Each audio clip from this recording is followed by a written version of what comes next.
அடேங்கப்பா, சிம்லா ஒப்பந்தம் காணாம போச்சு. நம்ம காஷ்மீருக்கு இப்போ என்ன ஆகப் போகுதோ? நம்ம பக்கத்து வீட்டுக்காரங்க பாகிஸ்தான் பஹல்காமில் பயங்கரவாத தாக்குதல் பண்ணி 26 அப்பாவி சுற்றுலா பயணிகளோட உயிரை எடுத்துட்டாங்க. இதுக்கு நம்ம அரசாங்கம் கடுப்பாகி அவங்களோட சிந்து நதிநீர் ஒப்பந்தத்தை ஸ்டாப் பண்ணிடுச்சு. ஆனா பாகிஸ்தான் விடுறதா? நம்மள அதிர்ச்சி அடைய வைக்கிற மாதிரி 1972ல இந்திரா காந்தி கஷ்டப்பட்டு போட்ட சிம்லா ஒப்பந்தத்தையே கிழிச்சு போட்டுருச்சு.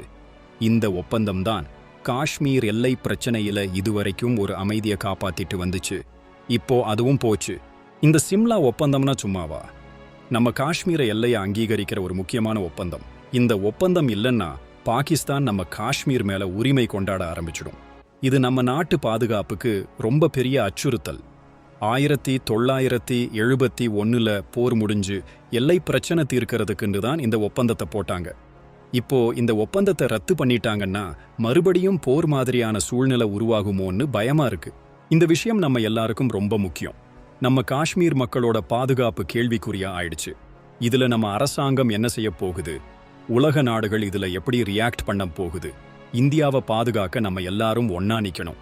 உங்க கருத்தை கமெண்ட்ல சொல்லுங்க, ஷேர் பண்ணுங்க, மத்தவங்களுக்கும் தெரியப்படுத்துங்க.